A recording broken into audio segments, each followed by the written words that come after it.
Ya, Assalamualaikum warahmatullahi wabarakatuh. Selamat pagi, siang, sore, dan malam. Pada kesempatan kali ini, kami dari kelompok 2 akan mempresentasikan hasil diskusi kami dari tugas 4 pada mata kuliah berpikir komputasional.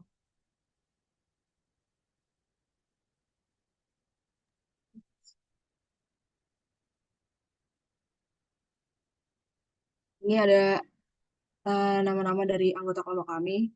Saya sendiri, yaitu Rengganis Nawarsifa. Saya Hanif Setiawan. Saya Tarisa Alfa. Dan saya sendiri Kevin Abram.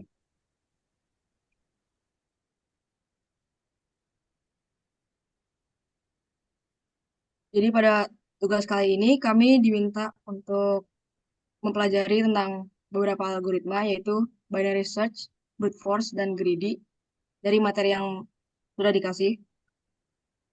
Lalu untuk setiap algoritmanya kita diminta untuk mencari pseudocode-nya, kemudian menganalisa big O notation dan menjelaskannya, dan memberikan beberapa contoh dari masing-masing algoritma yang ada di kehidupan sehari-hari. Yang pertama adalah algoritma binary search. Berikut ini adalah pseudocode dari algoritma binary search. Jadi pertama-tama yang dilakukan adalah mengidentifikasi batas atas dan batas bawah dari array. Kemudian kita menjumlahkan batas atas dan batas bawah dan dibagi dua sehingga kita memperoleh nilai tengah yaitu e-middle. Kemudian kita mengajukan pertanyaan apakah targetnya sama dengan nilai tengah. Eh, Jika tidak, kita bertanya lagi apakah target kurang dari nilai tengah. Jika target sama dengan nilai tengah, berarti targetnya sudah ketemu. Namun jika target eh, lebih dari nilai tengah, kita bisa secara efektif membuang bagian bawah daftar dan kita bisa melakukannya dengan mendefinisikan ulang batas bawah. Jadi batas bawahnya sekarang adalah nilai tengah ditambah 1. Kemudian nilai tengahnya kurang dari, jika targetnya kurang dari nilai tengah, maka kita bisa membuang batas atas dengan mendefinisikan ulang batas atasnya. Jadi batas atas yang baru itu nilai tengah dikurangi 1. Kemudian kita bisa balik lagi ke loop awal dan melakukan hal yang sama dengan menghitung nilai tengahnya dan menambah batas atas dan batas bawah dibagi dua secara terus menerus sehingga target ditemukan atau batas bawah semakin mendekati batas atas atau bisa melebihi batas atas.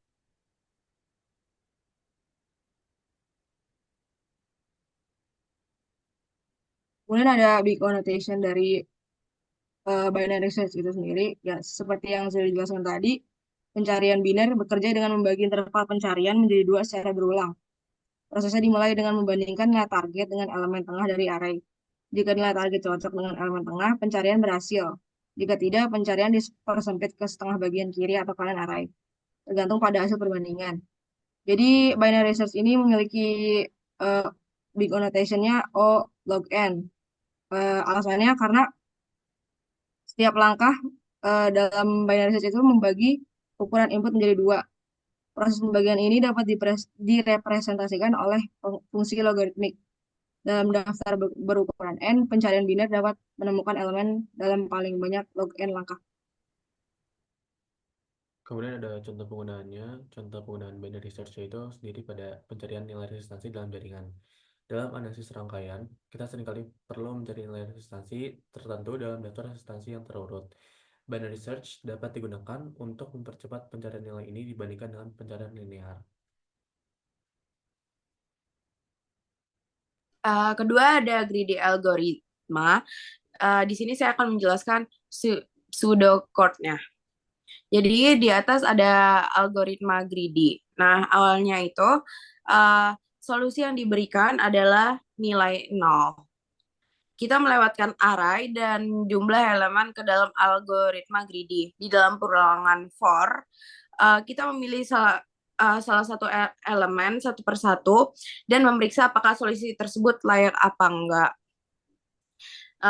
Jika solusinya layak, maka kita melakukan penggabungan. Jika tidak, kembali kepada solution pertama.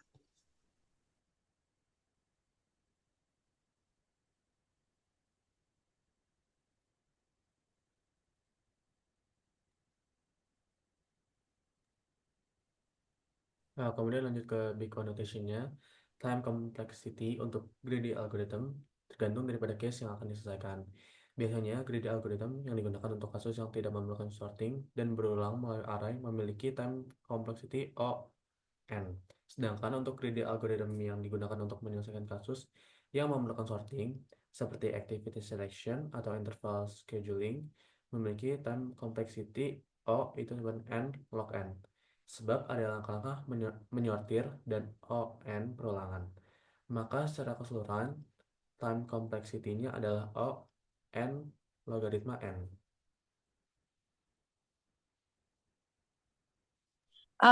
Contoh algoritma greedy adalah masalah pemilihan aktivitas kita sehari-hari. Nah, masalah ini melibatkan sekumpulan aktivitas atau tugas yang perlu kita selesaikan, seperti to-do list. Setiap aktivitas memiliki waktu mulai dan waktu selesainya. Algoritma ini menemukan jumlah maksimum aktivitas yang dapat diselesaikan dalam waktu tertentu tanpa ada yang saling bertumpuk. Nah, pendekatan terhadap masalahnya itu kita memiliki dasar aktivitas. Nah, setiap aktivitas memiliki waktu mulai dan waktu selesainya. Pertama, kita mengurutkan aktivitas berdasarkan waktu selesai dan dalam urutan naik. Kemudian kita mulai dengan memilih aktivitas pertama. Kita membuat daftar baru untuk menyimpan aktivitas yang dipilih. Untuk memilih aktivitas berikutnya, kita membandingkan waktu selesai dari aktivitas terakhir dan waktu mulai aktivitas berikutnya. Jika waktu mulai aktivitas berikutnya lebih besar daripada waktu selesai aktivitas terakhir, aktivitas tersebut dapat dipilih. Jika tidak, kita lewati dan periksa aktivitas berikutnya. Proses ini diulangi hingga semua aktivitas diperiksa. Solusi akhirnya adalah daftar yang berisi aktivitas-aktivitas yang dapat diselesaikan.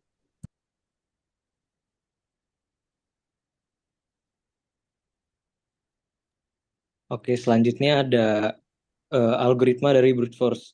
Saya akan menjelaskan pseudocode untuk brute force. Jadi di sini diberikan sebuah array yang berisi angka-angka. Kemudian selanjutnya mencari semua pasangan angka di dalam array yang dijumlahkan sama dengan 10. Misalkan arraynya adalah 3, 4, 6, 7, dan 5.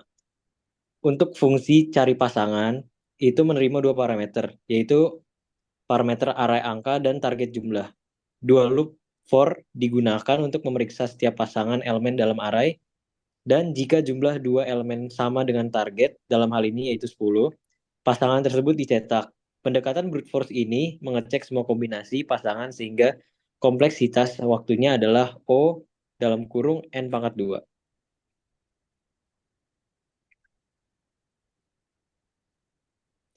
Kemudian untuk the big O notation untuk brute force, dalam kasus ini, metode ini cenderung tidak efisien karena secara langsung mencoba setiap kemungkinan solusi tanpa pendekatan yang optimisasi.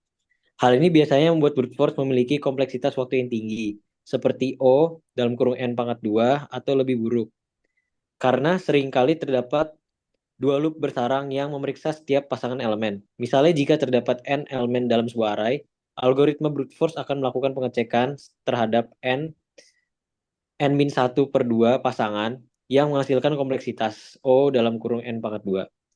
Selain itu, kompleksitas waktu, algoritma brute force umumnya tidak memerlukan banyak ruang tambahan, sehingga kompleksitas ruangnya biasa tetap O1 jika tidak ada struktur data tambahan yang signifikan.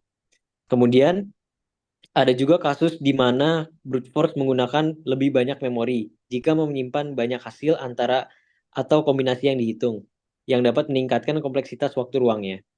Meskipun mudah untuk diimplementasikan, brute force seringkali dianggap tidak efisien, seperti yang dibilang tadi, dan juga menjadi pilihan terakhir jika ada solusi yang lebih optimal. Oke, kemudian kita lanjut ke contoh dari brute force, contoh penggunaannya. Salah satu contoh algoritma brute force yang berguna dalam dunia nyata ialah algoritma pencocokan string atau string matching. Algoritma ini digunakan untuk menemukan kemunculan pola atau substring dalam sebuah teks.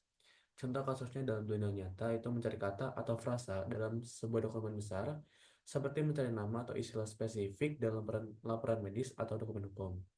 Kemudian, algoritma brute force akan memeriksa setiap posisi dalam teks dan mencoba mencocokkan pola dengan karakter-karakter yang ada. Ia akan bergeser satu persatu hingga menemukan kecocokan atau sampai akhir teks. yang dimana ini memiliki keuntungan itu meskipun tidak efisien untuk input besar, algoritma ini mudah untuk dipahami dan juga diterapkan, serta tetap relevan dalam kasus di mana teks atau pola cukup kecil. Oke, terima kasih. Demikian pemaparan singkat dari tugas yang sudah kami selesaikan. Kurang lebih mohon maaf. Selamat pagi, siang, sore, dan malam.